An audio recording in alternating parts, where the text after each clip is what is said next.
All right, welcome to another edition of the Sportz Guyz Weekend Update. Another packed weekend of sports. Almost so many sports you can't even follow them all. It's almost like sports overload at this point. How you doing, Robbie? I'm doing great, thanks. Got a little cold, but I'm good to go. All right, you're powering through it, huh?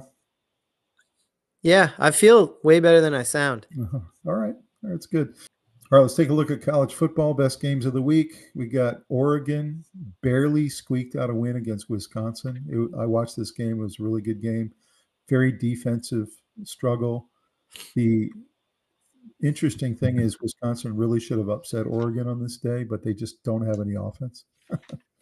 And they do run the ball a lot, but Oregon really looked off the whole day.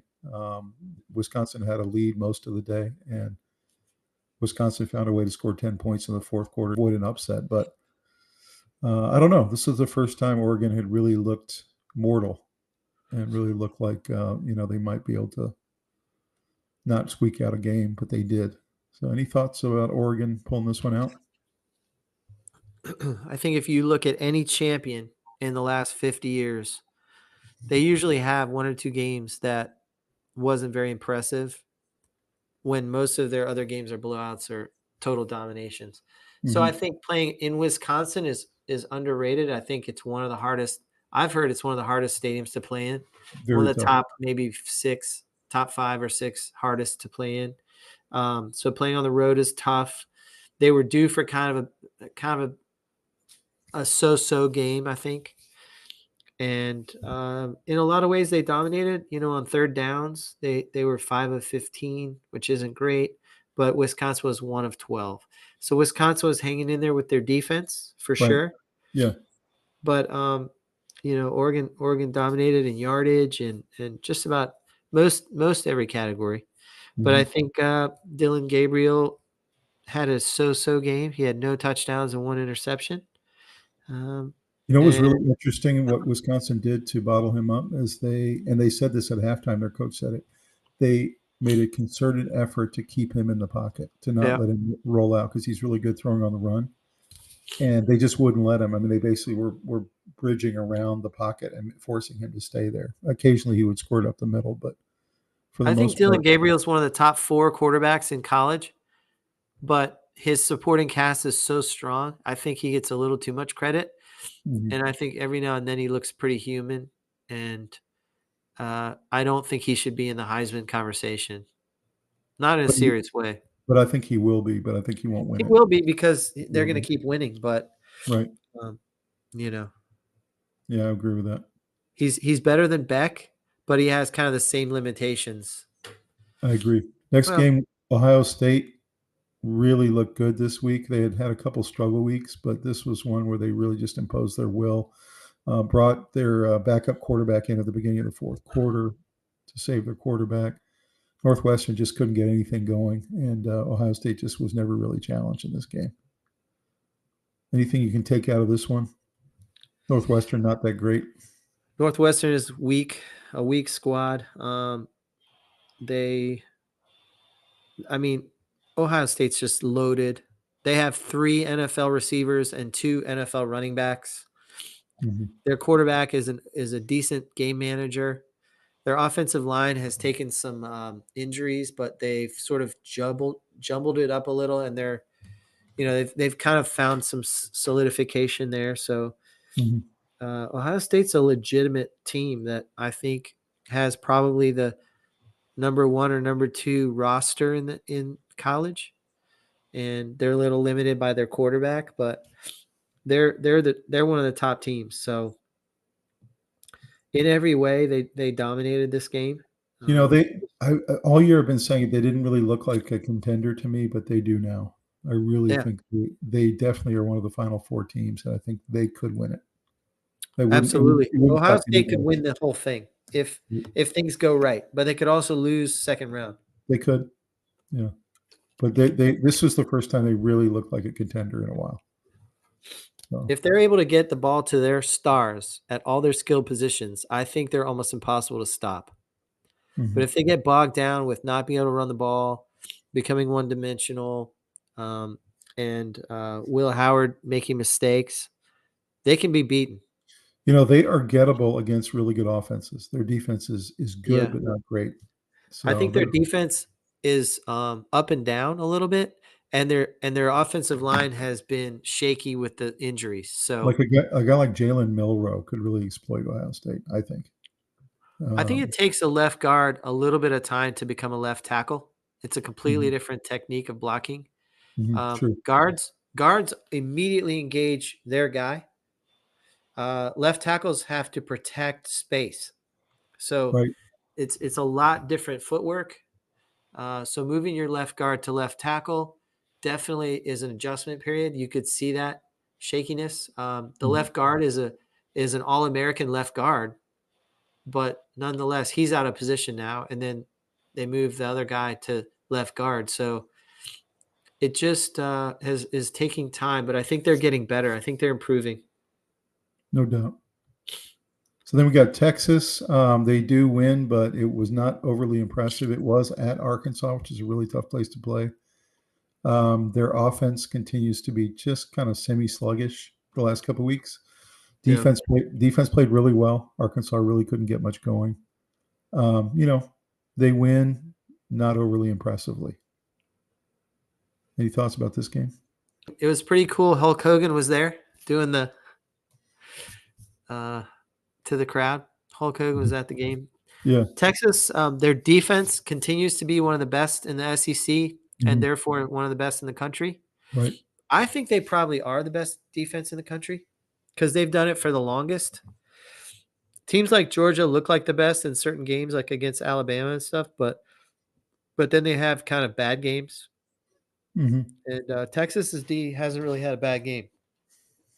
True. So even when they've lost, the D looked pretty good, decent at least. That's So true. it's just a really powerful defense. And honestly, Ewers looked pretty good. Um, Yeah. he's been shaky the second half of this season here. Ever since his injury, he's never been the same really. But I will say I watched a lot of video on him going through his progressions, and he looks like an NFL quarterback again, like he did in the beginning of the season. Mhm. He was looking at his progressions and hitting the guy that really was open. So I think NFL scouts want to watch this video and the video in the beginning of the year and not so much here in the middle. So No, he was definitely solid. There's no he question. looked good in this game. Yeah. No Heisman or anything like that, but good enough to lead them against a good team. And Arkansas at home is a nightmare to play. Yeah, they are. They are really tough. So so when you come away with a win, that's a team effort. That's defense doing its job.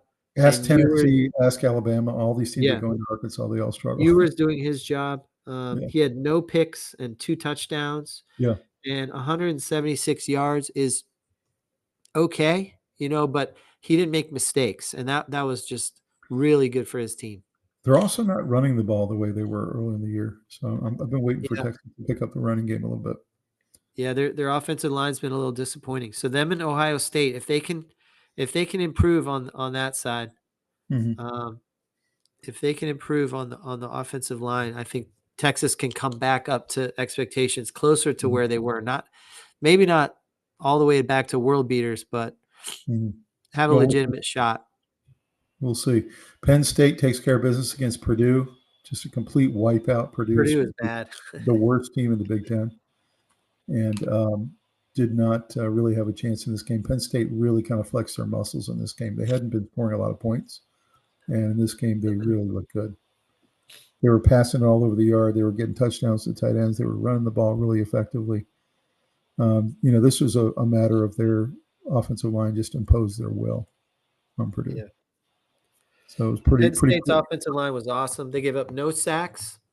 There were very few hurries, and they ran the ball effectively. So they pretty much just slammed Purdue at the lines of scrimmage. And That's right. LR had 247 yards. He was 17 of 19. So Right. incredibly efficient. 3 Right. touchdowns, no interceptions. That's just about almost a perfect game. It is. So you're He running really the ball really well. That opens up the pass. You have wide open receivers. You're pounding the ball. You're not getting hurries. You're not coming out of that game really, really sore lots of injury-prone hits. So He was fantastic. Penn Probably the best State's player. happy, Yeah, that's right. Then the next game was really surprising. BYU, we all felt like very similar to Miami. They had been skating on the edge week after week, winning on Yeah. last-second field goals. They lose to Kansas, who had beaten Iowa State the week before. And BYU finally goes down. And what this does to their playoff picture, we don't know. They're still leading in that division. However, every time one of these Big 12 team loses, it opens the door for Colorado. Colorado just keeps coming and keeps coming.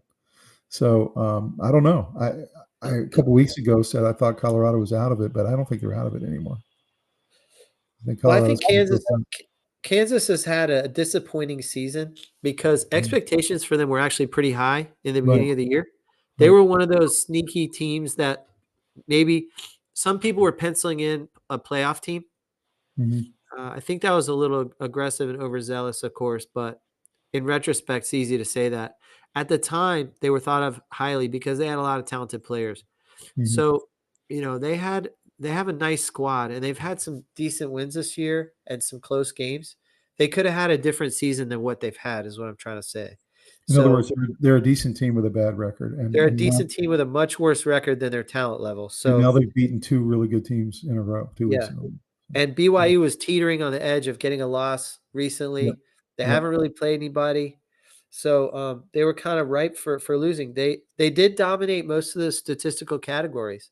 But Kansas found a way defensively to get a little bit more turnovers than BYU had, and they kind of just rode out this low-scoring game and were able to hold on.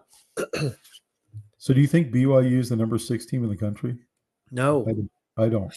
I have never thought they were – I don't think they're in the playoff. Right.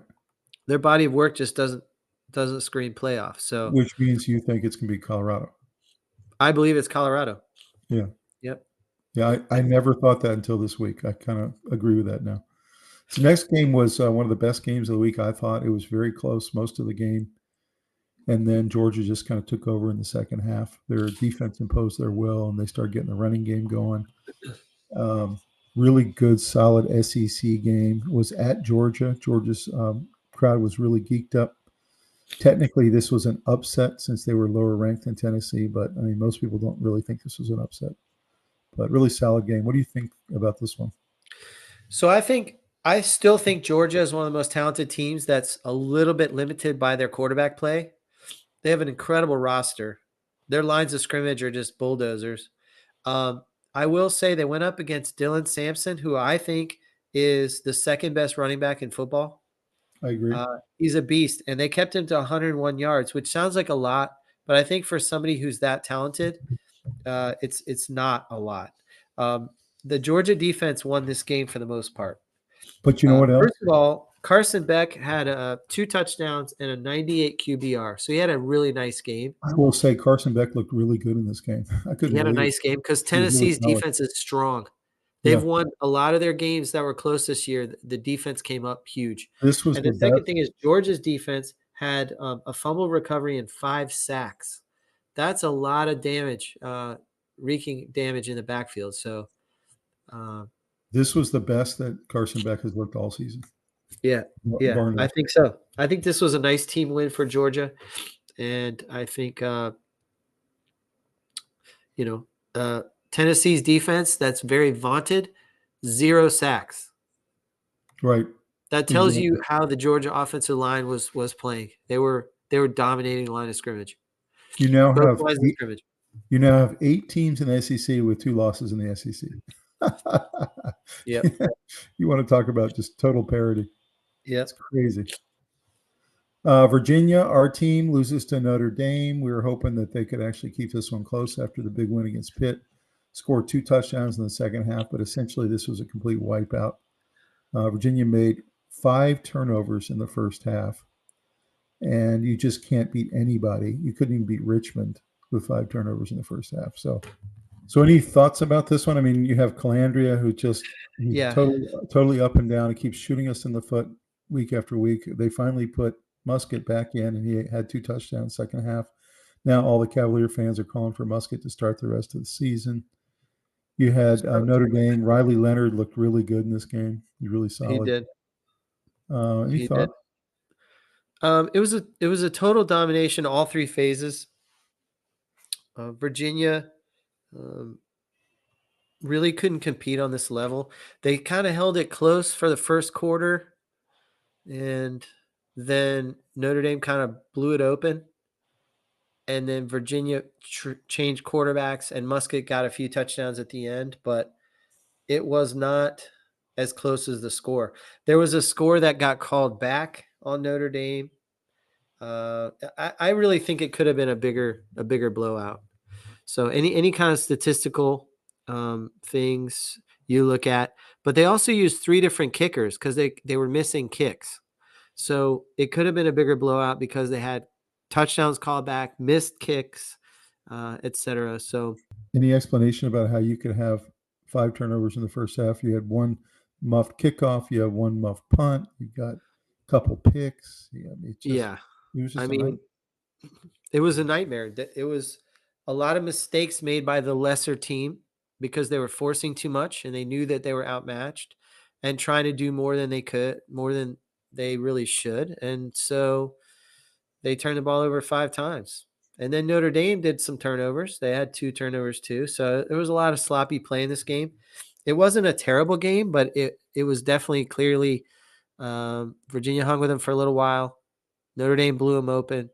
And then Virginia's backup quarterback came in and scored a little bit to make it look more respectable. So That's essentially, kind of what happened. Virginia's better this year than they were last year, but they cannot hang with a top 10 team. That's what we found I out. was kind of pleased with Virginia's defense overall. It wasn't too bad. They actually had some plays. They had a sack, a fumble recovery, and an interception.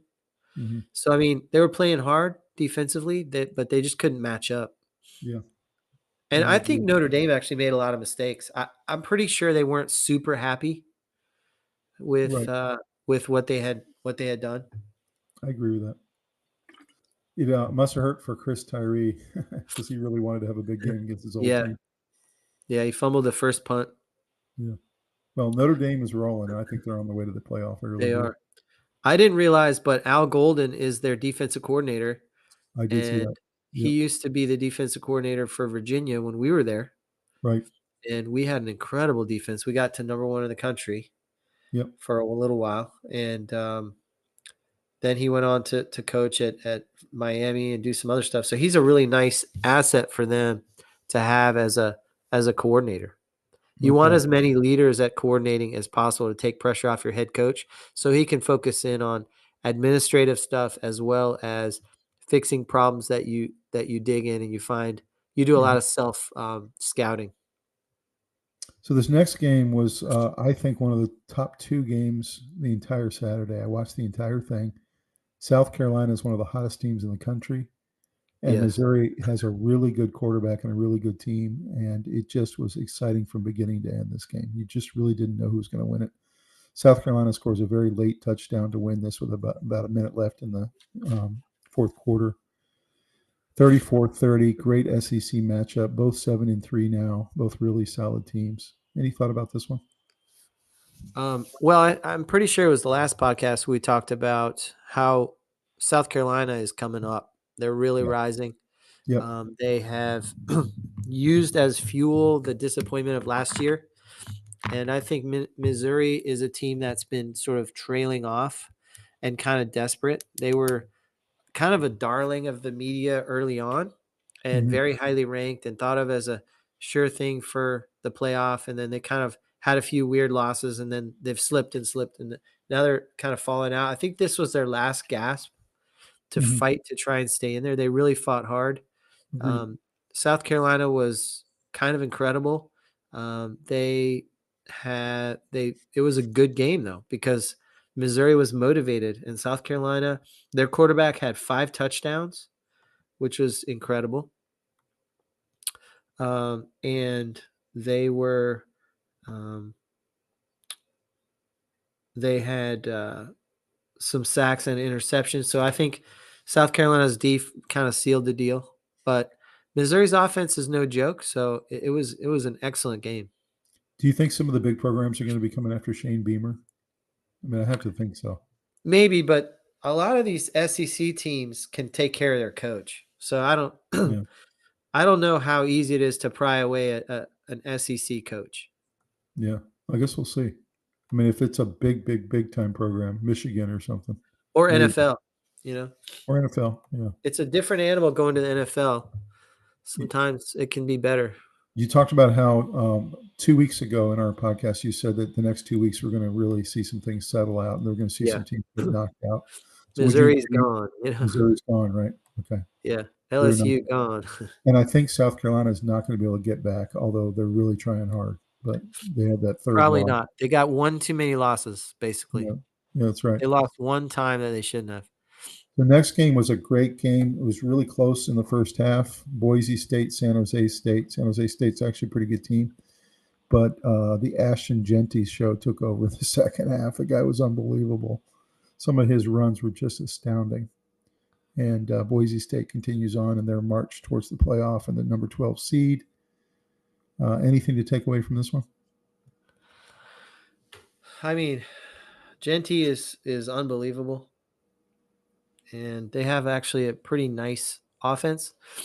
Their defense against San Jose State isn't going to be pressured as much. But I just love watching Genty run the ball. He had 159 yards rushing and 3 touchdowns. That's just a stellar game for most running backs. For him, it's just an average game. That's just an average game, yeah. Yeah, that's an average game. Their defense had 2 interceptions. One was a pick 6, 2 fumble recoveries, and a sack. So their defense really got it done as well. Complimentary football. That's a nice thing to have. And they also had a receiver that got a bunch of yards. So, they played really well on offense, and their defense actually came to play. So that's been some of their limitation this year is stopping anybody. You notice they've been rising and rising and rising. They barely slipped into the top 25 about 4 weeks ago. Now they're up to 13, and they're rising even more. So, it's interesting. They're right. Well, they're smart. They ran Genty 32 times. That's a lot, and that's good. That's what you need to do to control the game. And there's a lot of teams that need to learn from that. Even in the NFL, there's some teams that need to learn from that. You mean like the Baltimore Ravens? Exactly. Exactly, the Baltimore Ravens. So next one we had was a really good ACC game. SMU, who's sitting in number 1 position in the ACC, and they're climbing up the charts. They played a really tough Boston College team. I was actually impressed with BC in this game. They really played tough. They've got a good quarterback. They're not a bad team at all, and SMU eventually did take care of business, but really solid ACC matchup. Any takeaways on this one?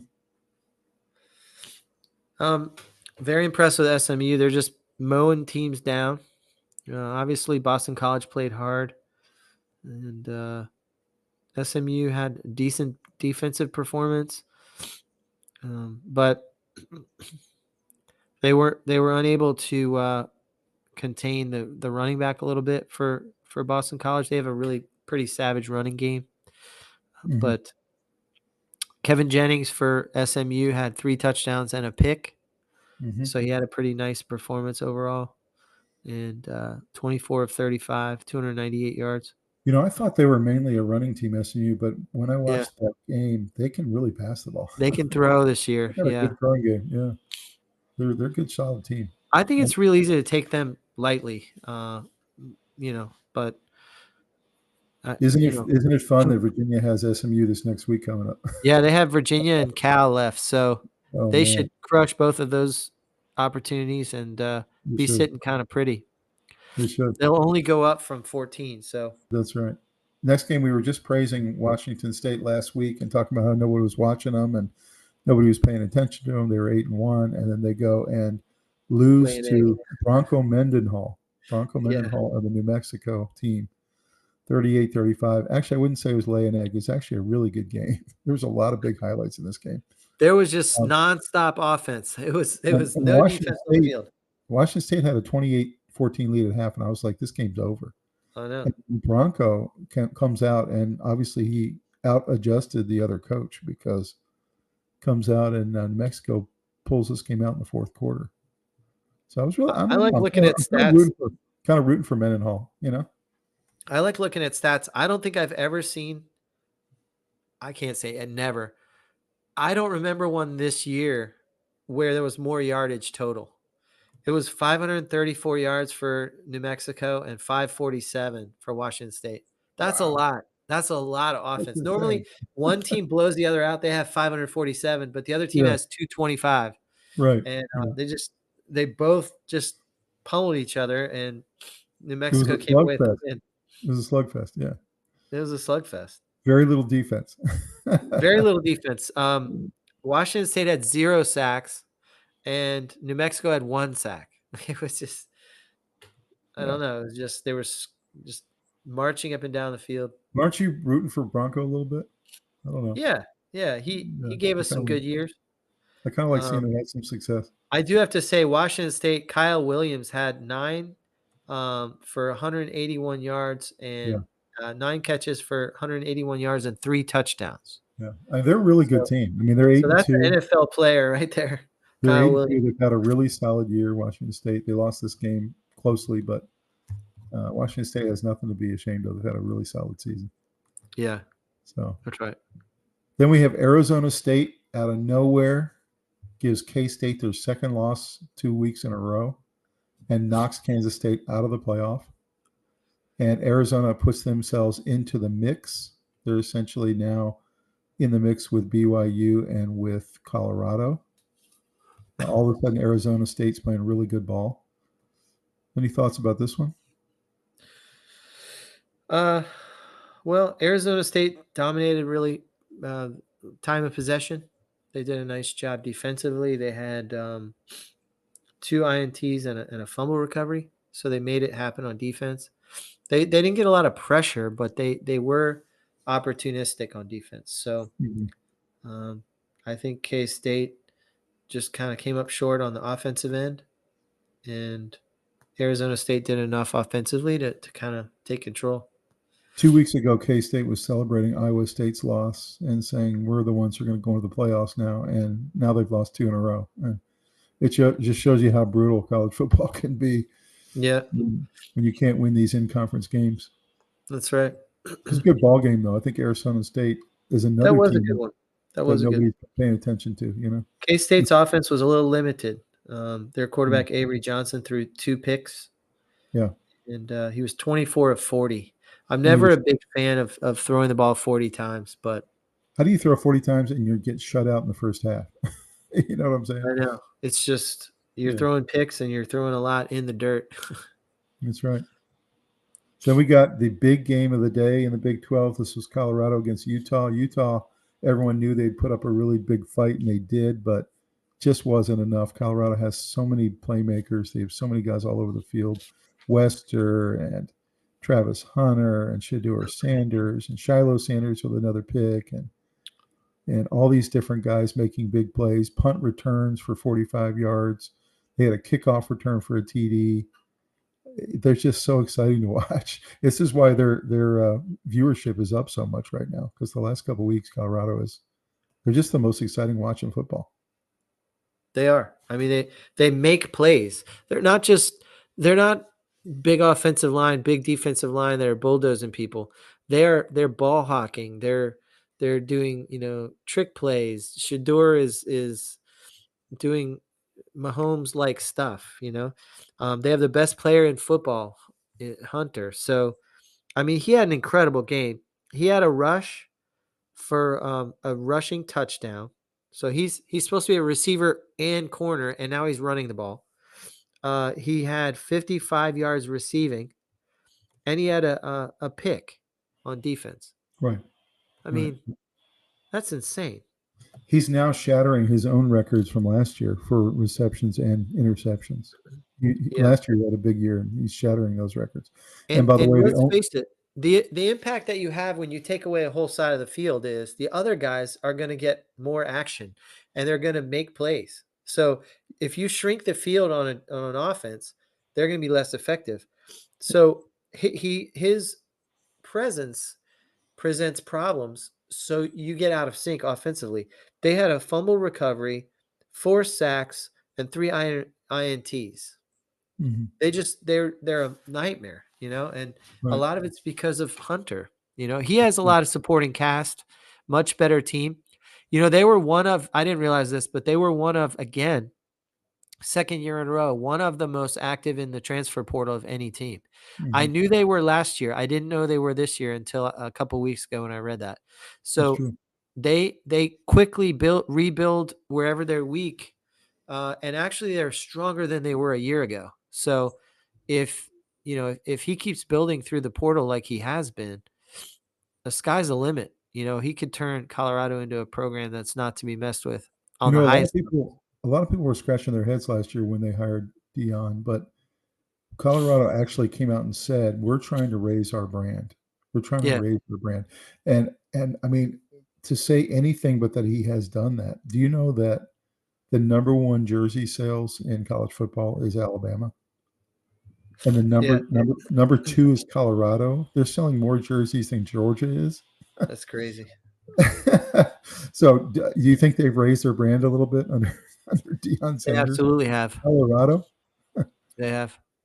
Yeah, it's The crazy. question is what happens when Shadur and Shiloh and Hunter are gone? That I wanna see that. I wanna see what What are you happens. left with? Yeah, that's right. A good team that doesn't have that kind of spark?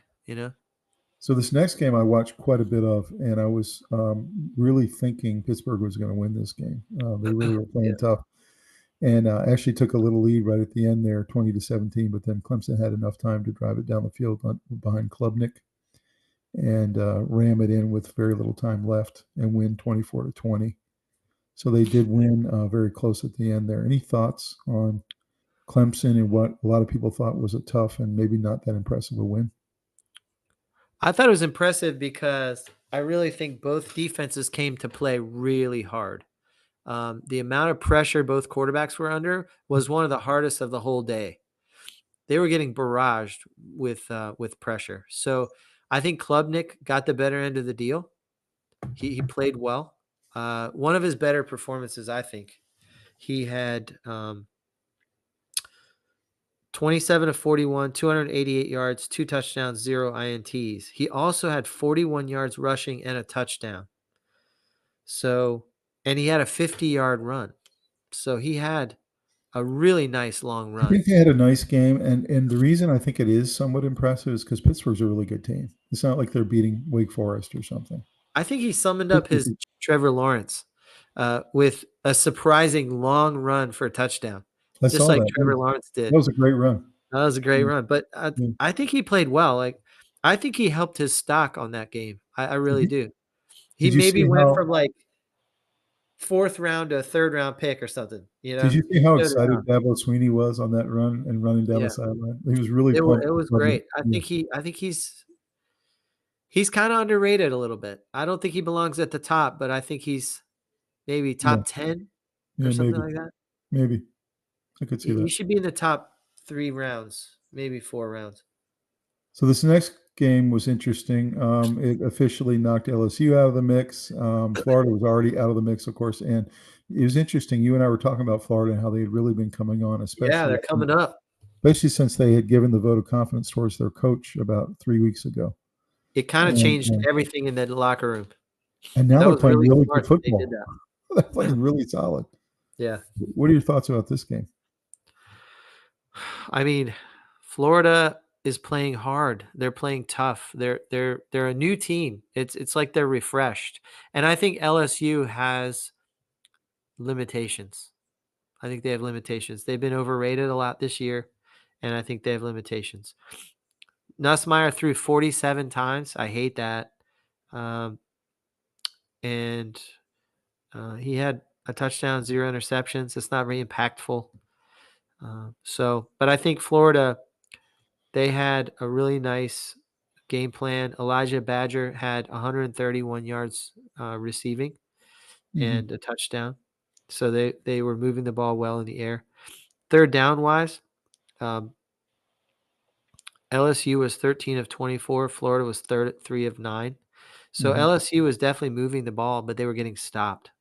And mhm. so, and time of possession was a blowout. And LSU you dominated in terms of with the ball, but they just sputtered out and you after a noticed long. LSU kept having to kick field goals. So, I mean, that Yeah, was just devastating to them. Yeah. that's right. They're nonstop field goals, couldn't punch it in, and they paid a price for it. That's right. And Florida is they're just kind of good at a little bit of everything. They're just balanced, you know. They have some really nice athletes on that team. It's been fun to watch. I think they're way better than their record. 5-5. I think so too. So let's look at the winners of the week. We got Colorado. I put them number one because they, a couple of weeks ago, had been written off for a playoff spot, and now they're kind of in pretty good position. Georgia, which their quarterback looked the best he's looked all season. He really had been struggling and finally had a good game. Yeah. South Carolina, 3 weeks in a row, just so hot. Nobody wants to play them. Yeah. SMU, who continue to lead the ACC and just keep winning. They're doing it. Boise, with the guy who's probably going to be number 2 in the Heisman race, Ashton Genty, and then Notre Dame with the big win over Virginia and looking like they're cruising to the playoff. Yeah. Any concerns with any of these? Any that you add or subtract? Those are the main ones. Yep. I thought so too. Losers, we had BYU, who got their first loss, and it felt like it was coming for a while. Yeah. Pitt, who got knocked out of the playoff contention. Yeah, I think they're done, but they've had a nice season. Had a very nice season. They lost to Virginia and then Clemson 2 weeks in a row, and they kind of did that. Tennessee, who lost a narrow game but did lose to Georgia and didn't even look like the same level team. I thought maybe they were a top 4 team, but I don't think so now. I think they're more 8, 9, 10, somewhere in there. Still a very good team. But I think their defense couldn't quite handle Georgia, and I was surprised by that. That and also they just struggled to score. I mean, I've been saying this about 5 weeks in a row. They just don't score enough points to really compete with the big boys. LSU go to 6-4. So they're definitely out of the mix there. Yeah. K-State also out of the playoff contention now. Yep. And then Missouri also out of the playoff contention. So most of these guys on the bottom down here are either out or on their way out potentially of the playoff picture and had big losses. Yep. Any of those you'd substitute? No, those are the main ones for sure. Cool. Florida State. Yeah, Florida State. They lost in the bye. Drop us a comment, guys, if there's any other ones you guys would add to the winners or losers list this week. Let us know. All right, so going to our top 25, which gets revised every week and scrambled. You're now sitting with Oregon 1, Ohio State 2, Texas 3, Indiana all the way up to 4. Wow. If you looked at this list 6 weeks ago, they were down at 23. So they've gone from 23 to 4 in 6 weeks. Penn State at 5 with a real impressive win. Notre Dame at 6. They keep creeping up. Alabama's up in the top 10 again, as is Georgia, SMU, and Ole Miss, which has one of the best defenses in the SEC. You've got Colorado that's been creeping up. They're all the way up to 12. Army at 13, which I think is a little high. I'm not sure. I don't think they're above A&M and Tennessee. No. That's a little crazy. But Boise's been creeping up. Clemson went from 20 to 18. South Carolina creeping up. Arizona State creeping up. Any concerns with any of these?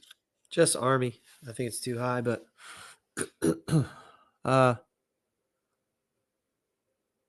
You like Tennessee at 15? Yeah. I think so. Their offense has had problems this year, and they have a couple losses that aren't very pretty. So, and Miami at 11. Yeah, I think it's about right with one loss. So, real interesting graphic here to the right there. You see 9 teams in the SEC are in the top 25. 9 teams. Yeah. I mean, that's just unbelievable. It's a semi-pro league. That's what it is. And they're busy beating each other up. That's the incredible part. Right. Like, what would any of these other teams? What would Boise be in the SEC? You know, what would BYU be winless?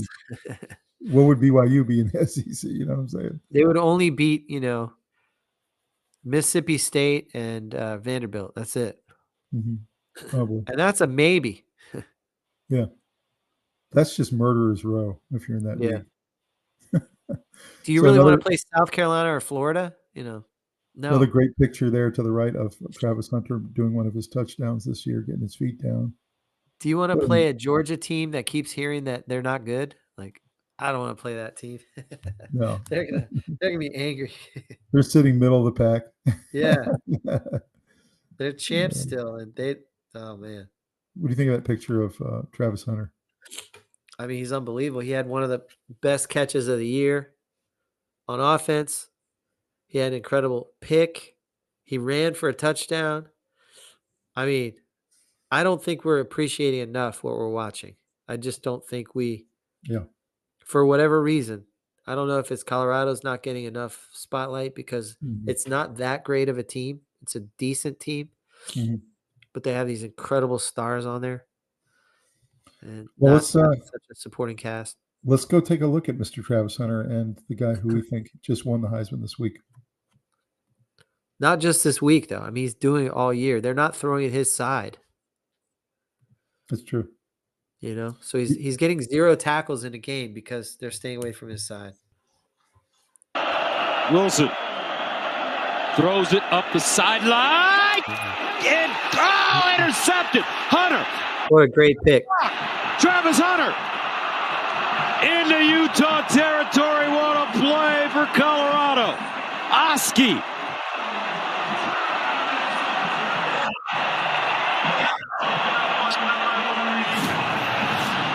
Well, you're going to give Colton Hood the assist here because he's the one that makes the play.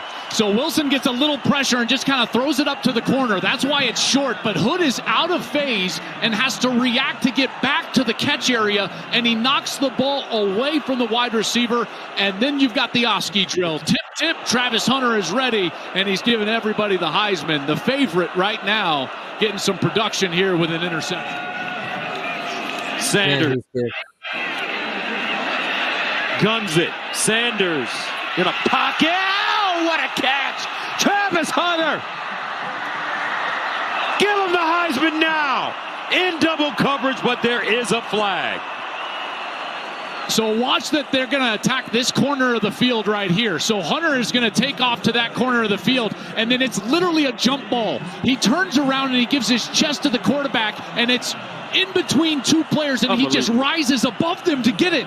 Gus, what are we watching? This guy is unbelievable. Folks, there were 4 guys in the vicinity. Won a couple of Pac-12 championships just a few years ago, and Colorado taking all of that out now. Here's the reverse trickery. Hunter steps up. Man, he's fast. Touchdown, Colorado. Travis Hunter. Yeah.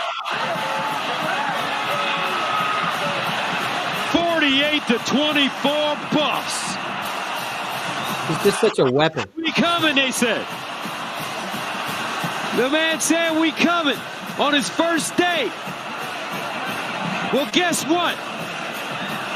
They're here because of him. Hunter on the left side.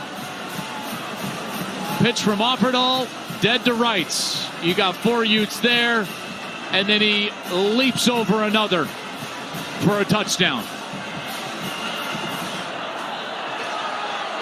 Travis Hunter has played every single snap, and that one was the first rushing touchdown of his career. Terrell Owens loving it. Striking the pose. Buffaloes with 2 touchdowns in 2 minutes and 24 seconds. And yes, Deion Sanders has 3 sons. How would you like to line up as the corner and you have to stay with him? Would you like to have him on the Dolphins? Yeah, he could help anybody. He's unbelievable. That kind of athletic ability. He was so explosive. On that play where they blew it up, he had no right to get anything out of that play. The defense played it perfectly. It's really true. But when you're the next level, all right, let's look at absolutely NFL, you can make something out of nothing like that. It's true. So last week we talked about college basketball. Let's look at the quick scoreboard, some of the big games that happened. Kansas took care of business against a pretty good Oakland team. Kansas still remains the number 1 team in the country. You got South Carolina, a really good team, losing to Indiana, who's kind of stating that they're here to stay, scoring 87 points. The Hoosiers. You got Ole Miss looking pretty good. You picked them out as a kind of a sleeper team to look out for. Ole Miss sitting at 4-0. You got Marquette, a staple in the tournament every year. Had a really good game against Maryland. Really solid game there. Also sitting at 4-0. You had LSU take care of Kansas State. Looking really good this year. They have 2 really good guards on LSU. So a lot of really good teams this year in college basketball. You had Purdue, 4-0, beat Alabama. This was the big kind of 1 versus 2 last year matchup. Purdue won this one, 87-78. Really good game, early season. Wisconsin scores 103 points against Arizona. Yeah, they look pretty strong. And upsets them. So I got to think Wisconsin's going to jump up into the top 25 sometime here soon. Yeah. Florida takes care of business against Florida State. Big rivalry game there. Florida a little bit better this time. Florida being picked pretty low in the ACC. We got Texas A&M stating that they're here. This is one of my sleeper teams in our episode last week. They beat Ohio State in a really solid game this time. Yep. Duke loses to Kentucky. This is a big-time matchup. Had the highest ratings of any game so far this year. And really, really kind of back-and-forth game the entire game. But Kentucky has a really solid second half and wins it. Any thoughts about that game? That was a great game. I think Cooper Flagg's been getting a lot of flack for turning the ball over at the end. But he played phenomenally well. He is clearly one of the top players in the country. And I think Duke is going to have a nice season. And it was a great matchup, great game. I didn't see anything worth complaining about, to be honest. It was a good game. Mm-hmm. Yep. And Kentucky being written off, I think, was a little premature. Yeah, Kentucky's a good team too. I mean, that's just a heavyweight matchup. That's right. Not like Paul and Tyson, but like Tyson is prime, maybe. So 2 days later, Purdue had to play Yale, which is they're projected to be the top in the Ivy Leagues and to make the tournament. So they're a tournament team, and Purdue took care of them pretty easily. Yeah. Good game there. Virginia takes out a really good Villanova team. A lot of people were kind of surprised by this one, as easy as it was. McNeely had the game of his life. I was pleased by that one. 8 for for sure. 9. He was 6 for 6 from 3. Really shooting well. A lot of people think Cal Guys had a huge effect on McNeely this year, working with him in the gym. If Virginia Tech goes down to Penn State, not sure how Virginia Tech is going to be in the ACC this year, but they were no match for Penn State in this game. You've got North Carolina taking care of American University, which is not surprising. So most of the ACC teams in action already, most of them winning, but a couple of them losing narrowly. Anything you can take from some of the blue blood so far this year? Nah, most of that's chalk. Most of it's expected. The Duke Kentucky was awesome. And then not too much in the way of upsets so far, I wouldn't say. I think Indiana beating Villanova was pretty awesome. That was an unknown. That was sweet. The Indiana win over South Carolina being that wide, I didn't think it was going to be that much of a blowout. Purdue, Alabama, pretty strong matchup. Mm-hmm. Both of those teams should have really nice seasons. Whoever's writing Purdue off this year, too, I think it's a little premature. Yeah. They're really good. Well, we'll see. I'm excited about all these great matchups and all the great sports. So looking at the NFL, we talked about this already, the Commanders game, Eagles. I think this is just as simple as the Eagles have a better roster right now on both sides of the ball. No doubt about it. And Commanders are still a really good team. I do think they're going to be one of the wild cards in the NFC. But they're not in the same class as the Eagles and the Lions right now. No. I'm a little concerned. Terry McLaurin's only has had 2 games in a row where he hasn't done much. They've been able to shut him down. And the Eagles are 6-0 since the bye week. So the Eagles are a hot team. You don't really want to play them.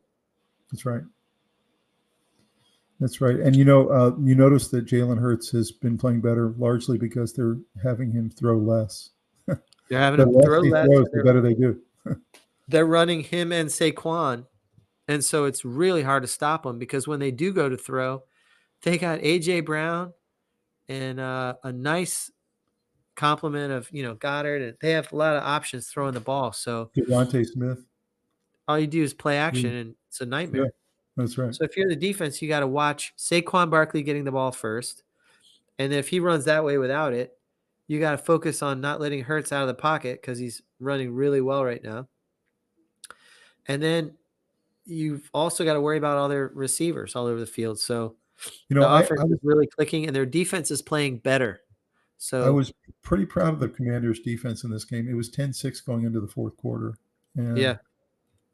They really were holding the Eagles down. The Eagles just exploded on them in the fourth quarter. But I think Commanders' defense is substantially better this year. Yeah, they're better. They need some more pieces, some playmakers,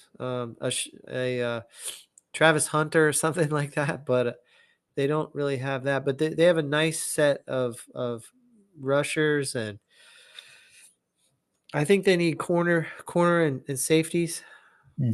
But they're definitely more competitive defensively. They're putting up a good fight. So next game, the Bears really should have won this game, but Packers found a way to get it done in the fourth quarter. This is one of those tough battles. Really, the Packers own the Bears. They've beaten them 9 out of the last 10 matchups. They just kind of own the Bears. And I really felt like this was a coaching battle that LaFleur won at the end. Well, it was also a blocked field goal. So and blocked field goal. But it just, I don't know. I'm always going to choose LaFleur over Eberflus. There were a number of mistakes and questionable things the offense did for the Bears not to set up their field goal a little better. But yeah, I think the Bears administration is dead man walking. I think they're goners. Yeah, I think so too. They're underperforming. They're losing their number one pick to mediocrity.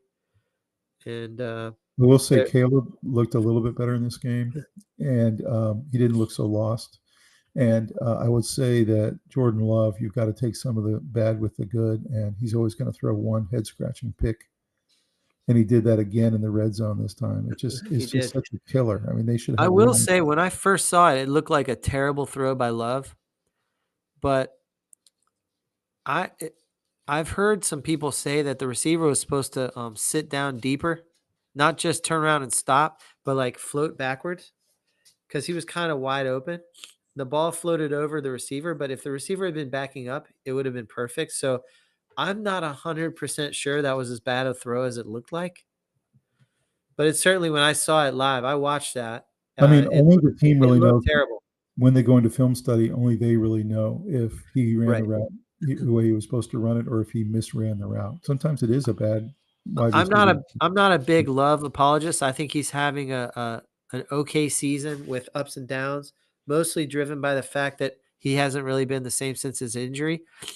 But I'm not 100% sure that interception was on him. I think that receiver turned around and didn't float backwards because he was wide open, and then he airmailed him. That tells me that he thought he was going to be deeper. So, but you do agree that he has some Brett Favre in him, and he's kind of the gunslinger type, and you're going to get mistakes. Definitely. Kind of like the Josh Allen the first 4 years. Yeah. All those head-scratching picks when he's so talented. No question. And I would say that DeAndre Swift running the ball 14 times for the Bears is going to get you to lose almost every time. And what's funny is he had like a 55-yard touchdown. So it's like, why? I know he's got to be running the ball 25 times a game minimum. At least. Yeah. The Bears should have won this game. I'm sorry. Yeah, I agree. They played well enough to win. The Packers squeaked out a victory. Like, they stole a victory. This next game, I don't know what you say other than the Lions scored on their first 7 possessions touchdowns. They were 7 for 7 on their first 7 possessions, scoring touchdowns. And a lot of the touchdowns they had were long, dump it out to the guy and run after catch, go 60 yards for a touchdown kind of thing. I don't know what you do to stop this team. They have so many weapons. There's 3-4 guys running free on every play. Jaguars look completely confused at all times. And I don't know. Are they the best? They obliterated the Jaguars. They obliterated them. Yardage 645 to 170. I mean, it's not competitive, you know? Do you think they're the best team in football? They have the tandem of running backs that are both getting the ball. So that's rare. You've got teams with stud running backs who aren't even running their running back, much less having two of them. They're throwing the ball to St. Brown. He's unbelievable. He had 161 yards, 2 touchdowns. Mm-hmm. Goff was on fire, and he had 4 touchdowns. Came back, with 24 of 29 and 412 yards. A serious answer to all the criticisms from last week where he threw 5 picks. He had a terrible game. Right. He just came back and just. But you knew that was an anomaly. He's played so well this year. You knew that was an anomaly. And you know what the quote was from Goff? We felt like we could do anything. And he was talking about his offense. We felt like we could do anything. That's true. Right. I mean, they felt like they could do anything because they could. Look at the scoreline. Yeah. Every stat, time of possession, yards, everything. If you score 7 touchdowns in your first 7 possessions, that is embarrassing in the NFL. That's completely There was nothing competitive on the Jaguars side at all. Nothing. So do you say this is more about the Lions or more about the Jaguars? The Jaguars had no sacks, nothing. I would say it's very much both. I think it was a weak team playing the best team. So, and the Lions are playing angry. They're playing with a chip on their shoulder. Like they're not going to have some letdown game. They're pissed off. It's weird. It's like they're taking no mercy out on bad teams. They're just annihilating them and having offensive linemen trying to score as running backs. I mean, they're having fun. And all right, so here's my challenge to you. It's too bad Hutchinson's missing all the fun. Here's my challenge to you. Which teams right now, either AFC or NFC, do you think could beat the Lions the way they're playing right now? Who do you think could beat them? If the Lions play well, nobody. But if the Lions falter, make some mistakes, did you say NFC only? Either conference. Who do you think could beat them? I think if the Niners got healthy and stayed healthy, they'd have a shot.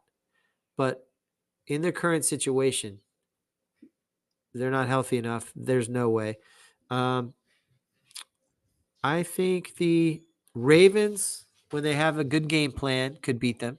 Okay. I think the Chiefs could beat them, but they'd have to play better than they've been playing for sure. Right. And that's about all that comes to mind. Maybe the Vikings if they have a good offensive day, because their defense is going to be tough. The Bills could beat them if they played the perfect game. Maybe the Bills, yep. And the Eagles. The Eagles could definitely beat them. They'd have to play the perfect game. Yeah. I'd say there's like 4 or 5 teams at the most that could beat them. I think when the Bills are on, they could beat them. Yeah. I think so. The problem is they're not always on. Sometimes they're up, sometimes they're down. They're really up right now, so that's nice for them. Speaking of the Vikings, they've been kind of struggling offensively lately. They did get a little bit more points this time. They got put it in the end zone a couple times against a pretty bad Titans team. Still not very impressive, but they got the dub. Any thoughts on this game? Darnold had a better game. 20 of 32, 246 yardage, and 2 touchdowns, no interceptions. And he looked better. He had a rushing touchdown. So a lot starts with him. A lot starts with his performance. I think Minnesota's a really strong team.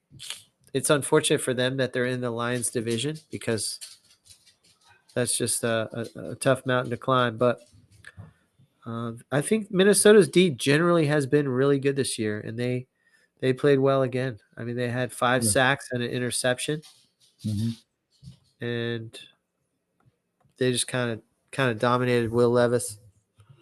Yeah, I think in most years they might be vying for the number 1 seed in the NFC, but I think this year it's just not going to happen. They might be overtaking the Niners as the second best team in the NFC. They may be. I would say it's them or the Eagles. Yeah, them or the definitely. Eagles. Agreed. So your Dolphins got it done 2 weeks in a row. Yes. They played really, really well. The offense They're was much really better with Tua. I know it's the Raiders, but they're much better with Tua. They just Yeah. are. They were running the ball better with Shane. They had Yeah. distribution across a bunch of different receivers. You had Jonnu Smith with 2 touchdowns. It was just impressive. It really was. So it just feels like the Dolphins, if they can get on a little run, might not be out of the last wild card spot in the AFC. They've looked more exciting last couple of weeks with Tua throwing the ball. But they were effective. They were 8 of 12 on third down, and they were 3 for 4 in the red zone. Yeah. So that's making it happen when it really, really counts. That's very true. So next game we got is the Rams and Patriots. This was actually a really good game. Drake May played very well. The Rams took the game towards the end of the second half, played really good defense in the fourth quarter to get the dub. This game really could have gone either way, but it feels like the Rams are kind of on an upswing right now with getting their receivers back. They had a touchdown to Nakua. They had a touchdown to Cooper Kupp. They run the ball well. Stafford's playing really good football. What are your thoughts about this game? I like the Rams defense played a little better. They're definitely improved on defense, and seeing Nakua making plays like he really, I haven't seen a lot of it this year. Yeah, seeing Nakua playing really well is nice. Cooper Kupp had an amazing game, 106 yards, 2 touchdowns for Kupp. Yeah, so played really well. The Rams are getting healthy on both sides of the ball, and they beat a team. The Patriots are looking better. Drake May is definitely the answer there. No question. Playing really well. Over time, they're going to be glad they picked him. I'm not sure this is the year, but they're going to be glad that May. Well, they're missing a bunch of pieces. They're not a complete roster yet.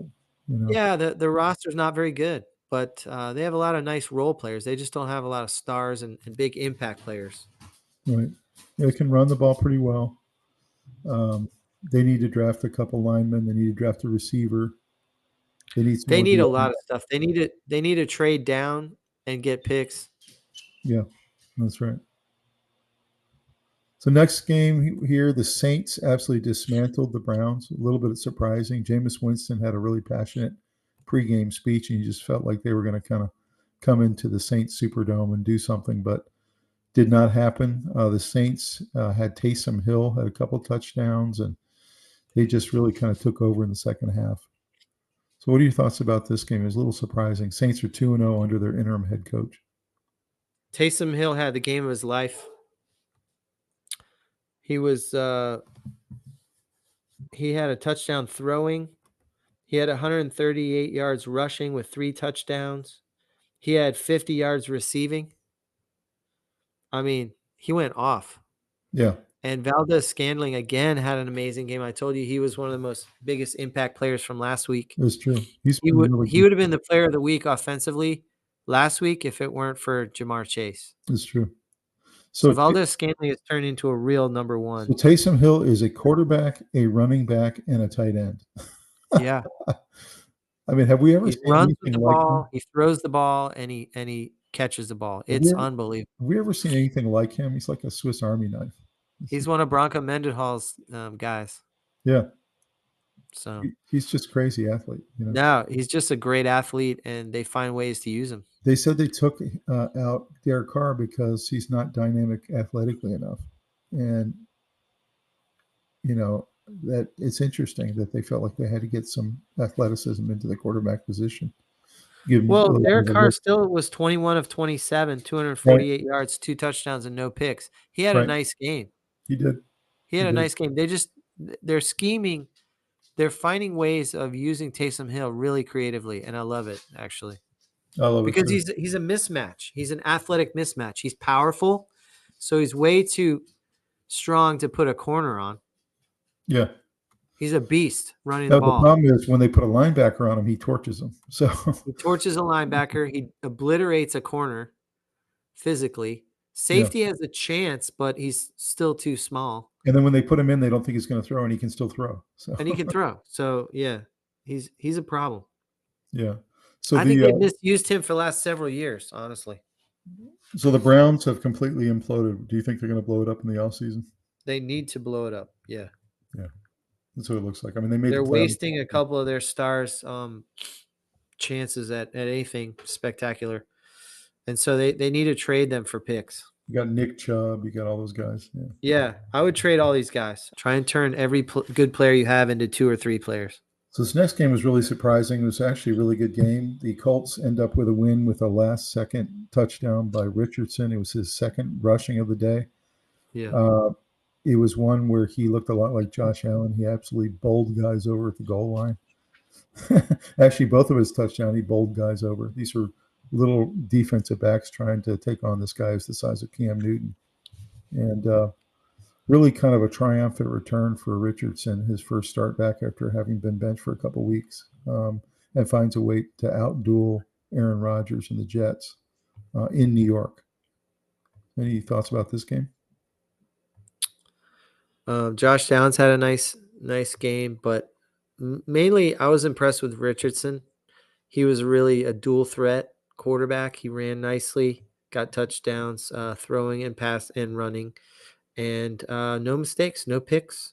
He did have a fumble, but I think Aaron Rodgers actually had an okay game, but clearly he can't move. The offensive line can't hold up, and therefore I just don't think he's got the magic anymore. I don't think he loves it anymore. He's not having fun. I agree with that. They've dropped to 3-8 now. I have to wonder. I guess they're just going to ride Aaron out the rest of the year, but I got to think he's going to retire. Can't imagine him coming back in this situation where he can't move. Yeah. And he just kind of looks pedestrian. They're not relevant. And, the Colts roster at the beginning of the year, they were saying is one of the better rosters in football. It really is, like in terms of depth at every single position. And Shane Steichen's a really good coach. So, their struggles early were trying to find the right quarterback. And if they can get some decent quarterback play, they're going to win some games. So, I don't know. It was interesting. And I have to wonder, can Richardson be consistent? Can he continue these kind of performances? I guess we're going to find out. Let's look at the next game where the Steelers did not get a touchdown and won the game. They had 6 field goals. The Ravens, for some reason, who have the most accurate kicker in NFL history, he had 2 more misses, Justin Tucker. Yep. So it's almost like a mental thing at this point. The Steelers, for the most part, I watched this entire game. The Steelers were by far the better team. I mean, it wasn't close. And the Steelers just kind of ran the ball up and down on them. They just couldn't punch it in. The Ravens struggled. Lamar Jackson was okay, but you could tell that there's something about the Steelers. They just have his number. Any thoughts on this game? It really felt like a playoff game. It's very strange. You starting to see a pattern with the Ravens. Last year we saw it, and Derrick Henry had 13 rushes. That's not going to get it done. I mean, he's your workhorse. He's your dominating player. And every time the Ravens play a really important game and or a really good team against a playoff team, they change their lineup, they change their scheme and game plan, and they lose. It happened last year against the Chiefs, and it's just inexplicable. I think you can only blame the coach.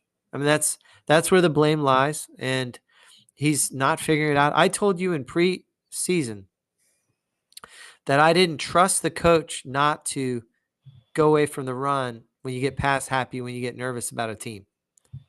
And I see it again. Like it's definitely a pattern. There's no question. Because I saw this pattern before the season started. At the same time, the coach doesn't kick field goals. This should have been a Ravens win. Yeah, I mean, Justin Tucker 1 for 3, and Chris Boswell 6 for 6. Yeah, clearly Boswell is the better kicker this year. And then Lamar Jackson didn't play very well, and the coach. Lamar Jackson didn't play well. The game plan was trash, and the Steelers couldn't punch it in. The Ravens defense played well enough to win, but Terrible game plan by the Ravens again. And credit to the Steelers. I like getting field goals. I think you tend to – I'd rather get field goals and keep things tight and low scoring if we're sputtering in the red zone. I know that they can come back to bite you, but what I don't like is empty possessions where you come away with 0. So I'll also say that the Russell Wilson experiment of the last 4 weeks has definitely worked. There's no question about that. And secondly, his connection with Pickens is something really special to watch. Yeah. And I don't know if they developed that in practice or where they got that, but Russell Wilson's height is a problem, and it tends to be less of a problem when he's throwing far down the field. Apparently when, you can glimpse and see kind of the pattern, and he's good at the long ball. What I think he struggles in is throwing over the middle, and that's really his Achilles heel. Right. And so, and also you mentioned, you and I were talking offline about how he holds the ball too much sometimes, and he ends up. Well, that's what I was going to say is that leads him to. That's one of the reasons why both his previous stops were critical of him behind closed doors and gave up on him. Both Seattle and the Broncos said the knock on him was that he was holding it so long that it was getting the offensive line sacks that they didn't deserve to have, because he was holding it so long that eventually the defensive lineman got to him, and it looked like the line was not holding well.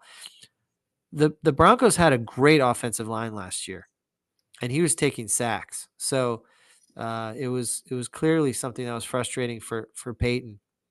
Yeah. And apparently the same in Seattle. So, the Steelers are trying to get the ball out either faster or getting the ball deep downfield, trying not to take the sacks because he's holding it while he can't really see what's going on across the middle of the field. He is definitely connected nicely with Pickens. And, he's got Freiermuth and some other guys that he's got a good connection with. But to be quite honest, the Steelers have the better defense in that matchup. So. Steelers have a great defense. That's why they really don't have to have Russell Wilson push it too hard. If it's not there, he'll take the sack. And then he's well known. Najee Harris is running the ball well. He's not as good as Derrick Henry, but he's having a very good season, one of his best seasons. And Russell Wilson is one of those guys who has said in interviews, I'd rather take the sack than throw an interception. Yep. No, absolutely. So sure. He's not a gunslinger. Next game we got, this was really surprising. We mentioned in the lead up that Bo Nix had been having an incredible couple weeks, and this was by far his best game as a pro. Moves them to 6-5, definitely in playoff contention, and they absolutely blow out the Falcons, who are leading their division, the NFC South. Wasn't even close, was never competitive. They completely stymied Kirk Cousins from beginning to end. They were separating guys from the ball in the secondary. They played great on both sides of the ball, could run the ball, could throw the ball.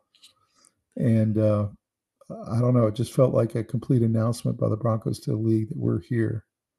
And it felt like another thud by the Falcons, who just have not looked very good the last couple of weeks. Yeah, I mean, the Falcons' defense is not good. They weren't good last year. They're not good now. Offensively, Bijan Robinson had 12 carries. It's just not going to get it done. It's just not going to get it done. Yeah. I know you're down and you have to throw, but you've got to mix that in, or else you're not using your best weapon.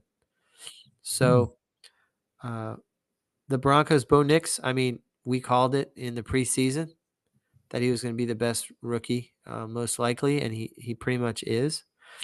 They've got a lot of nice young weapons, actually. They're not a lot of people are saying he doesn't have any help around him. There's actually a lot of good young players around him. The Broncos beat them in every statistical category: time of possession, first downs, third down conversions, all that stuff. So it was just a beating. Cortland Sutton's having a really nice year. Javonte Williams had a rushing touchdown, getting some running game going. I think they still need a better running back situation, but offensive line is wildly underrated. And they need to get him another number 2 receiver. They have some pieces they need to get, but they're close. And I honestly think they have the best secondary, comparable to or maybe slightly better than the Chiefs. Yeah. And the problem is the Chiefs, you can run on the Chiefs now. And Right. you can't really run on Denver that well. So Yeah. I think the Denver's D might be better than the Chiefs D overall. Maybe. Because you can run on the Chiefs. You cannot throw on them. We'll find out. I mean, the Chiefs just beat them, but it was on a blocked field goal. So it's a very close matchup. Next game we got is Nix has been phenomenal. He had 4 touchdowns, no picks. That's incredible for a rookie. Oh, he's been great. He's just been great the last couple of weeks. The first couple of weeks of the season, he really didn't do much, but he was learning, and Peyton didn't trust him yet. I don't blame him. Apparently, the scheme that Peyton runs is one of the most complicated. Yeah. In fact, he used to yell at Russell saying, you have to have a wristband on out there because you're not getting the plays quick enough because it's so complicated. This next game, we got the 49ers lose at the buzzer to the Seahawks. You have the Seahawks drive all the way down with 30 seconds left, and Geno Smith has a really nice darting run to the left and finds a way to score from about 17 yards out, and deals another loss to the 49ers, who dropped to 5-5. You have 3 different teams now in that division that are 5-5, including the Rams and the Seahawks. And you have the Cardinals sitting at 6-4 in first place. And you have a real scenario now where the 49ers are not looking very good. They've lost to all 3 of their division rivals. They're 0-3 in division. And so their path to the playoffs is really slim and not looking good. Kittle was out this week. McCaffrey, his second week back, was relatively ineffective for him. The best player on the field for the 49ers was Juwan Jennings. Actually, a pretty good game. But Brock Purdy has been looking somewhat pedestrian for about 6 weeks. And I don't know. This is not the same 49ers team that lost the Super Bowl last year. Thoughts? Yeah, so I heard a really interesting analysis of the 49ers recently, today or yesterday, where they've made some mistakes in the draft with drafting some quarterbacks that didn't work out and some other players that were just so, adding them to a roster that was stacked. And they've actually had a little depletion in their they're not very deep anymore. So when you have all these stars in these positions that have been hurt all year, the backups are dreadful. They're not just not as good. There's a dramatic fall off from that guy to that guy. So you're seeing that in offensive line play that has holes. I mean, Eric Williams is one of the Trent Williams is one of the best linemen I've ever seen. But he can't block everybody, And who's been getting torched on that line? Do you know who's been getting torched? The right tackle. Yeah. He's been getting absolutely abused. Yeah. Right. So you have holes in the team now caused by injuries that all teams are experiencing, but other teams have decent rookie backups and young backups ready to go. And the Niners backups are not good, and they're bottom of the barrel league minimum guys. And so the depth of the Niners is the problem so far. If you were to roll out their starting lineup, they would beat most teams. But you haven't had that almost at any point during this year. Do you know what Colin Cowherd was saying? And he's right. The 49ers have the oldest roster in the NFL. And old players break down more. Yep. And when they get hurt, they're out longer. And they're expensive. They don't come back in a week or two. They're expensive. They're old players are expensive. They don't play as much. You have to do load management. So their age, that they had this window the last 3 or 4 years, and their age has finally caught up to them this year. Yeah. We knew that once they had to pay Purdy, it was over. We've been saying this is their last window. Last year, their window's open. The problem is we couldn't foresee the effect that these injuries were going to have. Right. I mean, Deebo Samuel's playing hurt. McCaffrey just came back for his first game of the year. And he looked good, but not great. He looked good. Yeah. You have Kittle, who misses 1 out of 3 games. Kittle was out of this game too. He's fantastic, but yeah, he was out of this game. He's been one of the only solid guys they had who was playing every week. Mm-hmm. He's had injury problems in the past. This year, he's actually been decently healthy, but he was out of this game. And then, of course, Brandon Ayuk's out for the season. So it's just the fall off to their backups is dramatic, and it's a different Niners team when you remove a couple of these stars. I mean, Ricky Pearsall's been a nice rookie for them. I think he was a good pick, but he can't make up for all these guys being out. He can't, and they really need. He didn't mention is Deebo Samuel has not been playing well. He's been right. Well, he's playing hurt, so he's not playing well. He's been a non-factor. He's trying to play hurt because they have no other options. They don't want to put this much pressure on Pearsall, and Brandon Ayuk is gone for the season. So you've seen the few games they have won. And I also don't think Purdy's playing as well this year. Well, if you're to be fair, he can't play as well. He can't. He can't play as well. He's got fewer weapons. They're not on their heels. They're attacking. They might not be attacking Trent Williams' side, but they're attacking. And they don't have a running game to speak of.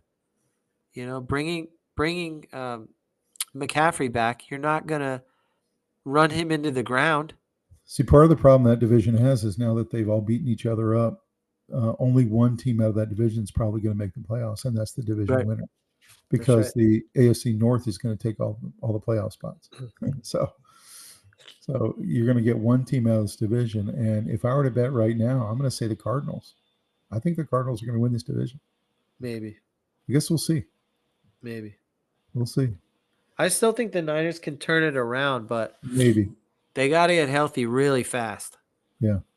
They got to get Deebo healthy. They got to get Kittle on the field. And he's got to have good games. He can't just be out there blocking. And McCaffrey's got to play like McCaffrey. McCaffrey has to look dominant. And then I think, the defense will have a little shot in the arm. They'll play a little harder and a little better. Defense hasn't been that great this year either, really. It's been definitely less. They've lost some depth a little bit. So this next game, we got the Bills and the Chiefs played essentially a playoff game against each other. Every time they face each other, it feels like a playoff game. Yeah, so what are your thoughts about the Bills-Chiefs game? And, he finally got the monkey off his back. He usually loses to Mahomes, but he finally does it, Josh Allen. I'm not always the biggest Josh Allen fan. And I think there's been an overreaction starting to call him the MVP. But I completely tip my hat to him. And I was really impressed with this performance. I think that he's a special talent who can run the ball and generally throw the ball very well and with a strong arm. Normally pretty accurate. He doesn't really throw head-scratching picks, but he doesn't have the best decision-making in playoff games over most of his career.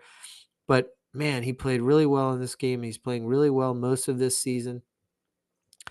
And he got it done against the Chiefs. I think he was the better quarterback. I agree with that. He was the better quarterback in this game. You notice when he doesn't do the crazy picks, very similar to Jordan Love, when they get the picks out of his game, he's usually the better quarterback on the field. Right. He not only ran really effectively, but he had 8 different receivers catch a pass. And he spread the ball around really nicely. And honestly, the Bills' offensive and defensive lines won the line of scrimmage. And the Amari Cooper trade has been huge for him. It's been huge because you have Cooper comes in and he's really kind of the main target now. And it lets Keon Coleman be a secondary guy who, as a rookie, that's a better amount of pressure to handle. Keon Coleman didn't even play in this game. So right. Josh Allen mixed the ball around nicely with his weapons. I was surprised James Cook only had 20 yards rushing. So he wasn't much of a weapon, but he did have 2 touchdowns. That's what's amazing to me about this scoreline, because Cook didn't do much, right? His favorite tight end, Kincaid, was out, and Keon Coleman was out. So he was out with like 3 or 4 of his weapons. And yet they still have Shakir. They still have Amari Cooper. They still have Dalton Knox. They still have the other guys they've got. I mean, they have way more weapons than they did a year ago. And it's pretty impressive. They have a lot of secondary weapons who, with a good quarterback playing well, can hurt you because the offensive line played well. Then Chris Jones wasn't really getting home too much. You look on the other side and you almost feel sorry for Mahomes because he doesn't really have many weapons. Yeah, and he's not playing well. So he's not playing as well as a lot of quarterbacks in the league, honestly. And he's been kind of squeaking through with defense. But he threw 2 picks in this game, and a lot of his receivers weren't great. I mean, Xavier Worthy was the best with 61 yards receiving. That's not great. And their defense had 0 sacks and 1 pick. They've been relying on the defense to be much more impactful than that. The Bills' offensive line was really good in this game. They were really good. And Allen didn't make mistakes. He really didn't. So, the incredible play of Allen running over people, through people. That was a 4th down play. What's interesting is you would never want your quarterback to run like that, except for a guy like Josh Allen, because it's just like he's just built. No, but you know what's interesting? I heard they were talking to Bill Belichick about Josh Allen, and he said if you study the tape on him, he only runs in a crucial 3rd down or 4th down play, or the game's on the line in the 4th quarter. Otherwise, he's sliding. He's running for a 1st down, getting down. He's running, but safely. He's smart. Yeah. He's willing to pay the price when the game's on the line. And Belichick said, I would do the same thing. He said, I had Cam Newton for a year, and we did the same thing.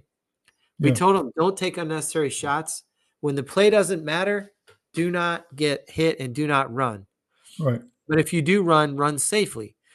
But if it's on the line, like you're on the goal line and you need to punch it in, do everything you can to get it in, period. Put it all on the line. If it's fourth and 3, all on the line, everything. So that's an interesting point of view. Is it's not just that he's running, it's that when it counts, he's able to impact it, and he's a huge quarterback, strong. If he was taking shots all game long, you'd be worried about his longevity, but he limits it to specific opportunities in the game, and that's smart. That's good football. Doesn't feel like Ravens, Steelers, and Chiefs, Bills. You're going to see these matchups again in the playoffs. It just feels like these are just playoff matchups. You're going to see them. The Bills have greatly improved, I think, on offense from earlier this year. That's true. So next game is the Chargers take down the Bengals. This was a really great game. I watched this one. This was a wild game. It was back and forth, back and forth, back and forth. Finally tied at the end. The Bengals had a chance to win it and miss a kick. We were talking about how bad the kicking's been the last couple of weeks, and it's weird. As soon as we came out with the stats on how good the kicking's been this year, they went in the tank. And all the kickers are missing all over the place. Yeah. So Chargers end up winning this game after the Bengals give them new life, and this really also felt like a playoff game. It very much did, and it felt like a coaching slugfest. It felt like a quarterback slugfest. Weapons all over the field, 2 defenses trying to get a win. We had Burrow, who is having his best season ever, sitting at 4-7. He's got the best wide receiver in football, and Chase is just unstoppable, and yet they just can't get a win. And it must be maddening for those guys. Their defense is just terrible. I will say, I believe Joe Burrow is the best quarterback in the NFL. That's what I believe. I wouldn't argue with you. I would believe that. You go look at his stats. His stats are ridiculous. His team is losing on defense. He is lighting it up. He's unbelievable. His thrower, his completion percentage is good, but he's hitting guys all over the field. He's getting tremendous amount of yards. He's scoring great touchdowns. T. Higgins, all these guys. Yeah, The Chargers were up by 3 touchdowns in I the know. third quarter, I know. and he mounted a comeback. He was nailing Higgins and Chase. Chase had 75 yards, 2 touchdowns. Higgins had 148 yards and 1 touchdown. Mhm. He has nice weapons, but he can use them. And it's impossible to sack the guy. He actually doesn't mind taking a sack on third down because he's trying to make a play happen. He said that before in interviews. Mhm. But I'll just say, with the weapons that the Chargers have rolled out, with McConkey and J.K. Dobbins, Mhm. Cincy's D can't stand up to that. No, that's They true. just can't. Their But- defense lets them but- down every week. The Ravens' defense lets them down every week. There are a couple teams that have these premier quarterbacks that they really feel like they're wasting them, similar to the Bills a year or two Yeah. ago. But I These teams, they contend have Burrow bad is the best quarterback in the NFL. That's my opinion. defense. Okay. I'm not going to argue. And he's on such a bad team. It reminds me of Andrew Luck. Now, what do you think of Harbaugh Ball? Is Harbaugh Ball working in Los Angeles in his first Definitely season? working. Sitting Definitely at working. 7-3. No question. They can run the ball. They run the ball. Their defense is Herbert really loves powerful. the scheme. They have some nice weapons there. Do you know this is the first game this whole season that they've given up more than 20 points? So the Chargers are the number 1 scoring defense in the NFL. I've So heard they some have good commentators. I've heard some commentators saying that Joe Alt is Rookie of the Year. I could see that. He's destroying people. So if you're he's the a Raiders, weapon. if you're the Raiders and you're looking at a division, where in your division you've got Jim Harbaugh, you have Andy Reid, and you have Sean Payton. That's who you're facing in your division, and you're the Raiders. Yeah. What do you They're do? Do you stick with what you have? Do you go try to get a premier coach? What do you do when you're facing that division?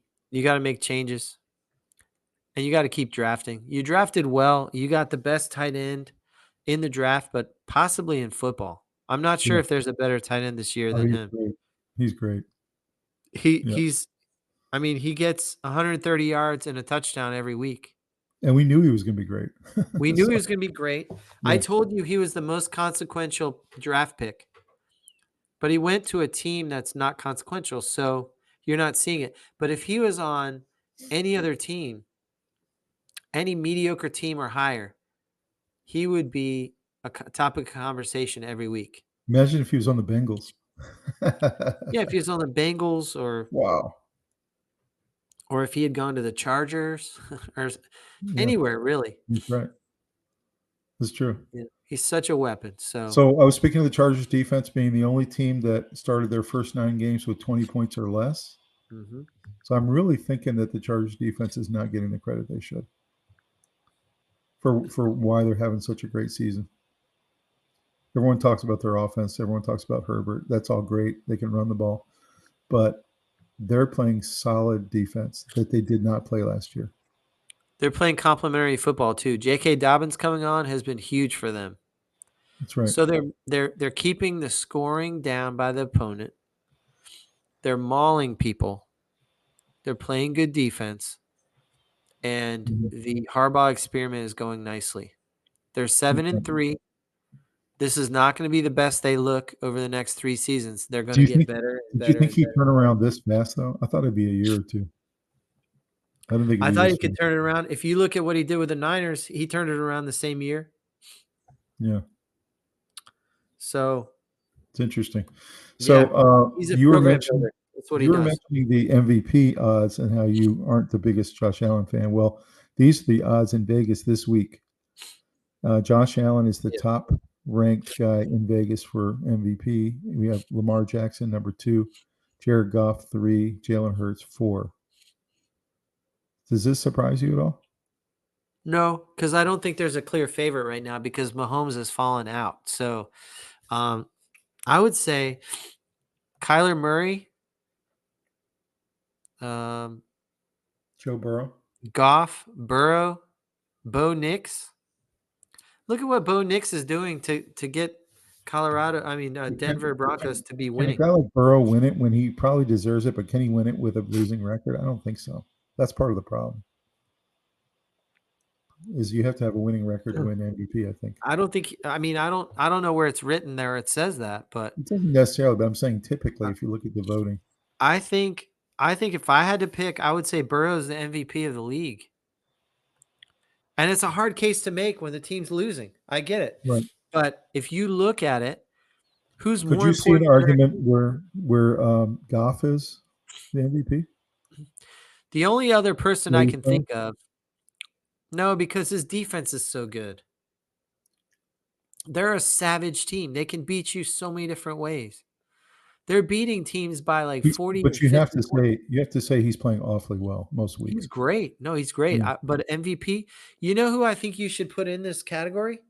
I do think Allen should be considered. I think Burrow should probably win it. But who I'd put in there is Derrick Henry. Because when he plays when they give him the ball, they win. And when they don't, they lose. That's how pivotal he is. That's how instrumental he is in that team going forward. That's a really good point. And I think you could even make the case that for the Eagles. Would it shock you if Lamar Jackson wins 3 in a row? He's already won 2 straight. No, because I think there's a vacuum. I don't think there's a clear favorite. But I think that Saquon Barkley could win it. Yeah, that's right. Look what he's doing. You can't stop the man. He's getting 3 touchdowns a game. I just found it ironic that you were talking about Josh Allen because he's right now the highest ranked guy in Vegas with the biggest odds to win it. I think he's about 3rd best quarterback. I would put Burrow. He is playing awfully well this year, though. He's eliminated the mistakes, which is huge for him. So the power rankings are Kansas City, Detroit, Pittsburgh, Buffalo, Eagles, Ravens. Those are your top 6. I personally would put Detroit 1. Yep. And probably Steelers I put Detroit 1 and maybe Buffalo 2 right now. I think the Eagles are better than Buffalo. You think? Mm-hmm. It's possible. Shaky start, and they're 6-0 since the bye. They're clubbing teams. I think this is the top 10 except for 49ers. I just think they're just playing so poorly. I just don't think they're a top 10 team right now. I think they will be once they get their players back. Now, the question is, how big a hole are they going to be in? Right. Can they come back? Maybe not. Steelers are playing good ball, but there's no way they should be up there when they're playing games and not scoring a touchdown. So how do you explain this clash of the Titans to the right here with the Steelers winning 8 out of 9 between these two coaches? Look how low scoring they are. You can't tell me that Tomlin's that better a coach than John Harbaugh. I just don't believe that. What is it about this rivalry that sparks these low-scoring games? Well, first of all, this is not the first time they've played where they've abandoned the run. So I think every time they do that, they're ripe to be beaten. If you have Lamar Jackson throwing it 35 to 40 times a game, you're probably going to lose. Yeah. So formula, that's, but look at the low scoring nature of every single one of these matchups. That favors the Steelers. That's how they play. They play these ugly, low scoring, bloody games where there's a lot of ball control, field position matters, 3 yards in a pile of dust. They're not scoring 38-35. You don't see that on here. It's not happening. Mm-hmm. So, if these two teams were to play a high-scoring game, I think the Ravens might actually have a possibility of pulling that off. This has to be absolutely maddening to Ravens fans, though. I mean, this is your big rival. This would be like the Redskin fans losing to Dallas 9 out of 10 times. It's just, it's maddening. I don't know what it is, but Tomlin has their number. All right, so I'll show you some funny memes here. You ready? I got some funny NFL memes for you. The first one is the choke on my golf cart stopped working, so I put this cowboy sticker on it, and now it chokes every time. What do you think of that one? Pretty funny, huh? Next one was this one. I sent you this one this week. Kyler Murray is literally the size of Trent Williams' arm. Trent Williams is ridiculously huge. Look how big he is compared to the other linemen. Yeah. He's a man mountain. The thing is, Literally. he's got an edge to him. He's kind of an angry player.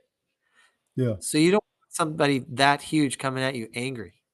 Do you see why they rushed the other side against the 49ers? Yeah. It's just so funny. And the funniest thing is when they put him in motion and they pull him, and some poor linebackers on the other side waiting. Oh my God! Doesn't it God. look like that's his son or something? Yeah. It looks like his little boy. Still. This one's pretty funny. This could be a big loss for the Chiefs next week. That is pretty funny. The ref got hurt. What do you think of that one, man? You've been kind of buying into the conspiracy a little bit. I don't know. I mean, it's not as flagrant as that, but Could be a big loss. it's questionable. It hasn't been as questionable lately. I saw some calls against them. You notice that teams get really good like that and get undefeated, and then people start. There's haters out there. There really are. Yeah, I know. Make these little memes. And I'm not one of them. Me either. It's just funny. What about this one? Let's party. Yeah. Although I will say, having watched him in the offseason, not coaching and having a year off, he seems to be really enjoying himself. He's enjoying himself. I like his commentary. I think he's a good commentator. I think he's pretty good. He knows more about football than you and I have ever known in our lives. It's not even his knowledge. He's entertaining to listen to talk about it. Yeah. He's not real dry and boring like he is when he's like on to Cincinnati. He's interesting when he's telling you his opinion. Plus, what's funny is later on he admitted that all that stuff was all performance art, all that messing with the media and stuff. That's not really how he is. Like he's a lot more talkative than that. He just messed with the media. He thought it was fun or entertaining or something. I don't know. A little bit. Yeah, it was part of his shtick. So this one, he's pretty dry humor. Lamar Jackson, if he played for the Chiefs. I love that one. Yeah. What do you think of that? That's right. He'd be their running back. That's pretty funny. So this one's pretty good. Having the first overall pick is not all that. So you got Trevor Lawrence, Bryce Young, and Caleb Williams. So who do you think? There's a desperation to throw the quarterback in there before he's ready, and you destroy the quarterback. So if you had to pick right now, who do you think out of those three is the biggest bust? All three of them went number one. Probably Bryce Young because of what you gave up for him. Not just that you picked him, but you had to give up so many picks. But I keep telling you, stay with Bryce Young. Now that you made the mistake, let him develop. Put him on the bench. Let him learn, which is what happened. And he came back with a little confidence. He's calmer, and he looks a little better, and the team's responding better to him. So I think they need to do that with Caleb Williams too. They need to sit him. And I don't know what to make of Trevor Lawrence. I think they degraded the team around him so much. He lost linemen, running backs, receivers. He's lost so much talent around him. Even the defense is depleted. I don't know what you say about it. They paid him a lot of money and they got rid of everyone else. He's also missing a lot of throws he usually makes. I know. He's not playing well, but I think the pressure on him is ridiculous. Yeah. Who has a less talented squad than the Jacksonville Jaguars? Who has less talent on both sides of the ball? Mm-hmm. True. Do you like this little NFL meme segment?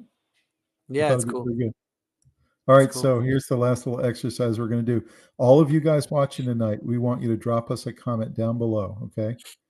And I'm going to ask Rob and me to pick two. But if you're on a 15-hour flight to Singapore and you have to pick one seat, who do you want to sit next to? You want to sit next to Mahomes, Kittle, Aaron Rodgers, Jim Nantz? Do you want to sit in between the Manning brothers? You want to sit with LeBron and his son? You want to sit between the Ball brothers or the Kelsey brothers. So please drop us a comment. We want to be able to read in the mailbag segment next week where you guys would sit if you were on. Tell us your number. Tell us the number that you'd sit in. All right, you tell me yours, Robbie. I'm having a tough time. Either 2 or 5. 2 or 5? I love Kittle. I think he's such a colorful character. And I love Eli and Peyton together. So if you have an opportunity to sit in between them, that would be hilarious. So I don't know. Those two seats to me, whichever one I could get would be great. And then a third after that, lower down on the list would be 8. 8. Same thing. I'm between 5 and 8 because I think both of them would be just absolutely hilarious to be between these two brothers. But I think that there's no question it's the Manning brothers. I just think that would be such a hoot. These two guys who are essentially comedians. Yeah. It would be really fun to do. So I would go 5. I would want to sit between them. I want to just pick their brain about football as well, so I can bring it to the show. So I'm really looking forward to all you guys' comments next week. All right, Robbie. Well, we got your hilarious picture here from the Iron Maiden concert. Isn't that hilarious? Nice. So this was a concert we went to this past week, and Robbie was photobombing 2 of our friends at the concert. So I thought I'd bring that one out for the mailbag segment this week. 2 rockers with long hair. You can barely see me through the long hair. Exactly. Pretty funny. You got a couple for us? Yeah, I got a couple. So question, how cold was it there? Y'all handled the freezing weather like pros. At Guy Parma. That was from our Iceland trip. Oh, very cool. Yeah, that was cool. So how cold was it there, Tommy? How would you describe it? Well, let's see. It was less cold than I thought it was going to be. So that was really good news, just from a pure temperature standpoint. But it was a type of wind that would blow you sideways, sometimes blow you over, and it would cut right through you. And fortunately, we had done our research and we got all the equipment and gear. And we were pretty much dressed to the nines and we were ready for it. But even though we had the gear on, it still wasn't pleasant. So I'd say it was not as cold temperature-wise, but the wind was brutal. Yeah, there were times where the wind was so insane that you had to lean just to not get blown over into the wind. Yeah. And temperature-wise, I'd say it was pretty cold, but we kept it nice with how we were able to layer up and kind of combat that wind. That sideways rain when we tucked into that cave when we were at the black sand beaches and it was raining sideways and it was cold, biting rain. That was pretty rough. But they tell you in Iceland, be careful because the weather can change really quickly and you can go from relatively sunny skies to cloudy to raining in a matter of minutes. So you always had to have your outer shell with you. I still envisioned it in my mind before we went over there to be colder than it was. So that was good for me because if you set an expectation and it's less, then it feels not so bad. So I feel like we did a good job of layering because we were so worried about it being cold, but the wind was the thing that I wasn't quite ready for. For sure. So. For sure. Great episode. Hope my team drafts one of these top tier wide receivers or wideouts. They could completely transform an offense. That was by @userB and then a bunch of numbers. Oh. So yeah, I think what's cool about that is clearly that episode we did. First of all, we recorded it in Vegas, which was fun. That was fun. You were at poolside. But also to look back on that, our picks and kind of how people are going to work out and what impact they were going to have. It's been kind of interesting to see how Odunze is doing. And clearly where you go impacts a lot, whether you're having a good year or not. So, so what are your thoughts on that wideout? We talked about it. First of all, was the deepest draft we remember at all positions, but mainly at wide receiver. There were so many great receivers. So I completely agree with you. And all the teams that were able to grab one of those top 4 or 5 are all pleasantly surprised. And you see, by the way, all of them having an impact this year. All of them. They're all good. And all the way down to even Brian Thomas with the Jags having a great year. So I don't remember that many great receivers coming out all at the same time. So I completely agree with you. Yep. Next one. Great show. Great friends. Great memories. Mark Stankowski. Oh, thanks, So Mark. that was from our last Iron Maiden episode.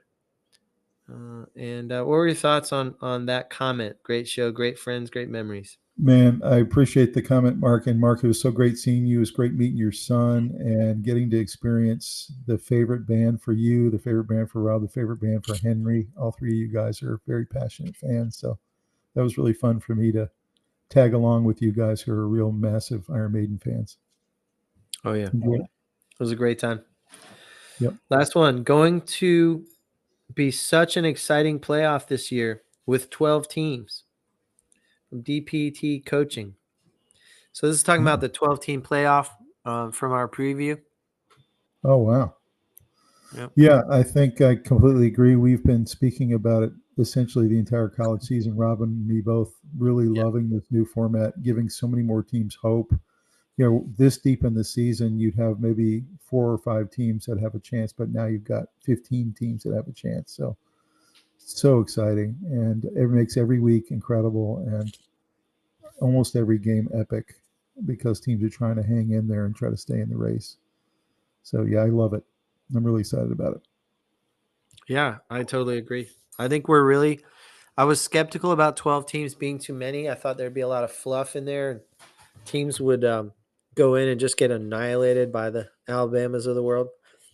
But now that we've watched a lot of the talent spread out with the transfer portal, I think it's a good idea. I think it's a great idea. And now you're going to have people, instead of arguing we're the 5th best team we should be in too, you're going to have the 13th best team arguing, but it's a weaker argument, so I agree like with you. And you know, one reason I agree with you, Robbie, is because you're going to get a team like Ole Miss at 10 or 11 that nobody's going to want to play. That's right. You know what I mean? So they're battle tested, It's not going to be what we were worried about. It's going to be even those teams down 9, 10, 11 are going to have a chance. So, yep. And that's it for my mailbag. I do have a few news and notes, little things to touch on that happened this week. Kurt Signetti from Indiana got a big extension. 8 year, $8 million a year, so $64 million. And I think that's significant because I think he's a rising star, and a lot of people started licking their chops trying to think about how they're going to get him away from Indiana, but it seems like they've locked him up now. So, did you see what his quote was about why they asked him why he wouldn't want to go to one of the big programs? No. He said because we're on our way to becoming a destination for football. Yeah, why? What a great quote. He's like essentially he's like, I'm putting us on. We're going to be a big program. We're going to be one of the blue chip. He said we're one of the big boys. Why would I want to go anywhere? Yeah. I love that response. That was great. Another thing is, this was amazing, but the 6th Florida State player has decommitted, and that program is reeling, and it's really sad to watch. They're going to have to rebuild it from the studs up. So, we'll see. Another one, Lindsey Vonn is returning to skiing after being out for 6 years since she was in the Olympics. That's great. She's 40 years old. She's had surgeries. So that'll be wild. At 40 years old, many, many injuries. Hopefully, I'm going to be rooting for her. Lindsey Vonn. What do you think it was? Did you think it was watching, Tyson come back at 58, or do you think it was watching I think she got healthy and she just said, I want to do it again. I got the itch, man. I want to ski again. Okay. I'm not sure. I'm a fan of hers, so let's see what she does. Yeah. And then last one, Disney is going to start Wednesday Night Football next year, which is amazing. They're going to have on Disney Plus play Wednesday night games on a neutral field at Disney World, which is wild. And the reason they're doing it is Disney's been struggling with NFL fans, so that it's an outreach there, and then it's a win for the NFL because it's going to tap into a night where they haven't had any product. And so it's interesting. It's interesting you say that because apparently back in August, there was a massive meeting between Disney and Bud Light executives because, they've been struggling with football fans too because of what they had done in some of their advertising campaigns. And there was another company too. There was 3 companies that have all been struggling with that demo. Yeah. And apparently they all had a massive meeting in Orlando with some big advertising executives who are consultants to talk about, what can we do to get back that segment of the population. So Bud Light was there as well. So I guess this is what came out of it. Let's go Wednesday Night Football. Yep. And one cool thing they're going to add is to get kids is they're going to have an animated game playing simultaneously that mimics what's going on in the real game. Oh, wow. So somehow the computer is going to quickly generate the quarterback dropping back. Here's Herbert, and it'll be a little cartoon, Herbert. Do you know why that's a good idea? Is because who would love something like that? It'd be like someone like Seth. Yeah. And the boys. Right. They'd love to watch something like that. The boys would absolutely love it. And it makes it cool to watch, and you can kind of follow it along because it seems like a video game. So right. So that'll be interesting to see if that goes off normally like what they're projecting, and we'll see. But that's it for my news and notes and for my mailbag segment. So give me your one NFL team and your one college team you think has the fewest flaws right now. If you were going to the window in Vegas to put money on both of them to win the championship and they have the fewest flaws. I'd say the Lions and the Ducks. I say the Lions as well. I think maybe Ohio State. I've really been impressed with them in the last 2 weeks. I think that they're so solid. The problem is their offensive line is playing better, but still shaky. And I don't know, when you go up against a Georgia or something, you might have a problem. Watching the Ducks play this past weekend, I just realized that they are susceptible. I think they're beatable. And they're good. They're very good. But I think Ohio State or Georgia could beat them. I think that's overreaction in that I'm hearing that a lot. I just think that the Ravens didn't just forget how to play football all of a sudden. They're not bad.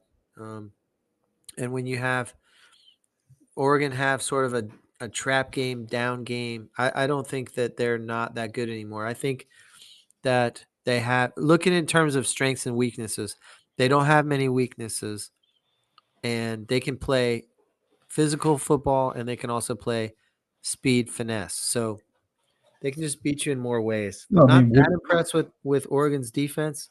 Would I be shocked if Oregon wins the national championship? No, that's not what I'm saying. I'm just telling you who I think, if I was to say who had the fewest weaknesses. I also think the people who think that Texas is out of it are mistaken. Their defense is really underrated. Even against Georgia when they got blasted, the defense played pretty well, actually. Rob, the defense got turnovers. Texas has played one top 5 team this year, and they got blown out by 3.5 touchdowns. I know. So, I'm just saying it's because of that. It's very easy to over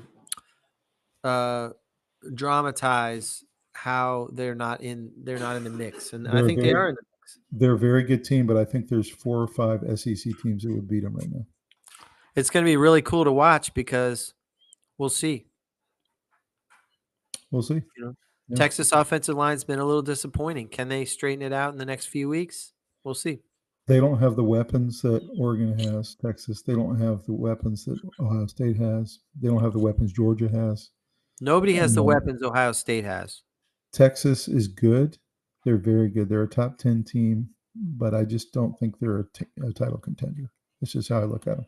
All right, guys. Well, thank you so much for joining today. Please like the video, subscribe to the channel. You guys have a couple of comments challenges we've given you in this show, so we're really looking forward to seeing what you come up with, especially the airline challenge. We really want to see who you would sit next to. So, yeah. You guys have a great evening, and we'll see you next time on the Sportz Guyz. Thanks. Take care.